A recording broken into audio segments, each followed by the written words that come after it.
O yan mga kabunyog, pag-usapan na natin anong take ko.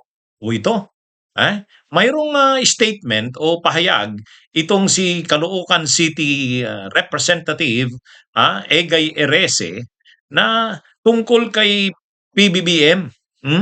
Anya, kung manalo si Sara Duterte sa 2028 elections, kung maging presidente si Sara Duterte, sabi ni Congressman o Representative Egay Erese, itong si Egay Erese, liberal party ito eh. Pero ang sabi niya, hindi siya Marcos, hindi siya Duterte. Kaya lang winawarningan niya si Marcos. Winawarningan niya si PBBM. Ang sabi niya, dapat alam ni PBBM yan na kung manalo si Sara Duterte, dalawa lang ang papupuntahan niya. Dalawa lang ang options na papupuntahan niya. Ang una, makulong siya o kaya mag-exile siya. Ganito yung eksaktong pagkakasabi niya. If Vice President Sara Duterte will win the 2028 elections, I think there are only two options for the Marcoses. One is to go to jail or two, to go on exile. O yan Totoo kaya ito? Anong take natin dito? Totoo kaya or tama kaya si Congressman Egay Erese? Actually, totoo yan. Ako, sa tingin ko, pero sa tingin ko rin, alam naman yan ng Marcoses. Alam naman yan. Hindi naman si La PBBM dyan. Alam nila yan. Unang-una itong si Sara, vindictive talaga to. Gaganti talaga ito. Gaganti ito. Sa mga nangyari sa kanila, nakulong si Duterte sa ICC.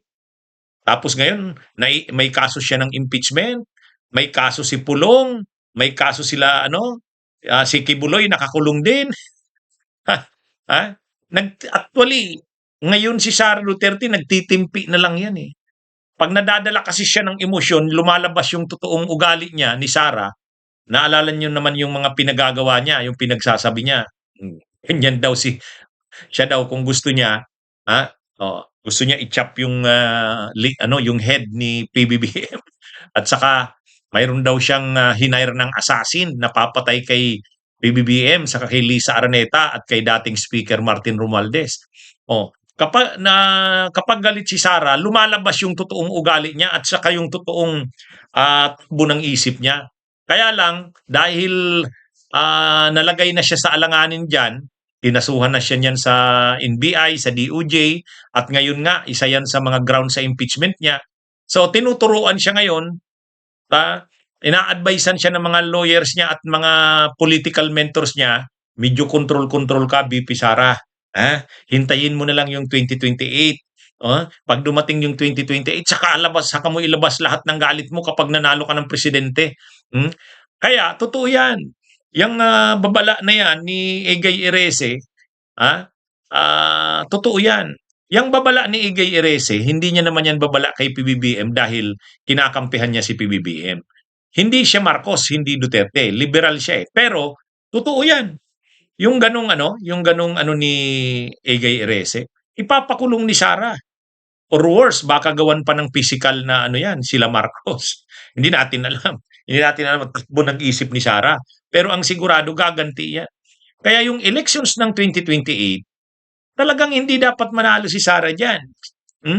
Yan, sa party ng Marcos at nila Romualdez. Grabe ang gagawin sa kanila niyan. Ang minimum na pwedeng ipagawin sa kanila ay ipakulong. Minimum yun. Ipakulong. Napakamakapangyarihan ng presidente. Presidente ka ng Pilipinas, napakamakapangyarihan mo. Pwede yan. Kaya na yan, yung sinasabi na yan ni Egay Erese. Or magpatulong si PBBM sa Amerika.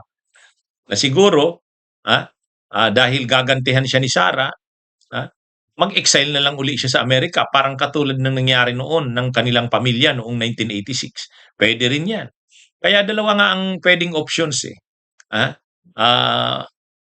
Hindi sila aalis ng bansa, haharapin, pero sigurado makukulong sila. Ikukulong sila ni Sara. Kaya, ang dapat din talaga dito, maisip na rin ng kampo ng Marcos o lalo ng presidente na hindi dapat manalo si Sara sa 2028. at kailangang gawin nila ang lahat para hindi ito manalo. Ang una munang hakbang diyan, huwag makatakbo. Ha?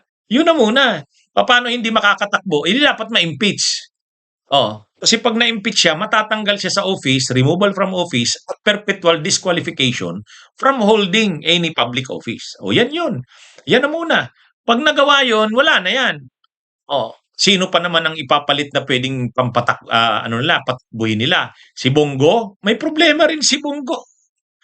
Ang pwede niyan sila Baste, sila Pulong. Wala yun. Wala yun. Kahit Duterte yan, pero iba naman si Sara sa kanila. Iba naman si Sara. Kaya ang dapat talagang unang gawin ay wag nang makatakbo si Sara sa 28. Kaya yung impeachment na yan talaga ang dapat yan. Hmm? Ang problema kasi nung unang impeachment nung February, si PBBM hindi sinuportahan 'yun. Nagsalita pa siya na ayaw niya raw ng impeachment na 'yon. O anong nangyari? Si Chis Escudero, ano na, naging matapang na si Chis Escudero na wag mag-proceed sa trial. Total ang presidente nagsabi niya ayaw niya ng impeachment. O pati yung mga justices ng Korte Suprema nag-decide na din based sa ano nila, pagtingin nila. Oh, kasi wala namang ano ang Malacanang. Oh, kumbaga ang sabi ng Malacanang ayaw sa impeachment. Pero ngayon, kung ganyan pa rin ang stand ni PBBM ay pero sa bagay ngayon hindi na nagsasabi ang Malacanang na ayaw nila ng impeachment. Sa katunayan, sabi ni Yussi Claire Castro, hayaang gumulong ang impeachment. Sige, ha? Yang ganyan naman ang mga statement na hayaang gumulong, alam naman natin yan. Saka pag nakarating sa Senado ang impeachment ni Sara, kailangan gumalaw ang Malacanang doon. Katulad ng ginawa ni Pinoy noong panahon niya. Oh, si Duterte. O di ba si Duterte gusto niyang ipa-impeach si Corona ay si Sereno. Gusto niyang ipa-impeach si Andy Bautista. Oh. Anong ginawa ni Duterte nung sa impeachment ni Andy Bautista sa COMELEC? Natakot na si Andy Bautista. O umalis na lang, nag-resign na lang.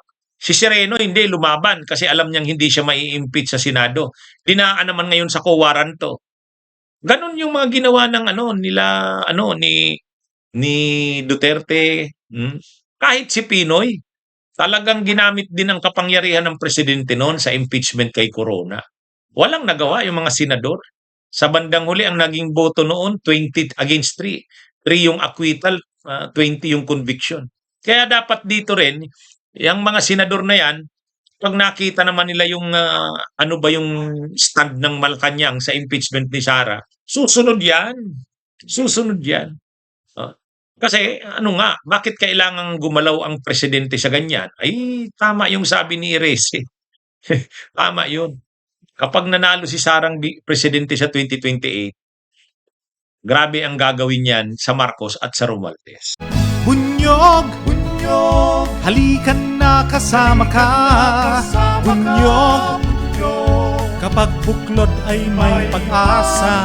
Luzon, Visayas, Mindanao, isa ang pananaw. Sa bagong Pilipinas ang bunyog isisigaw. Bunyog.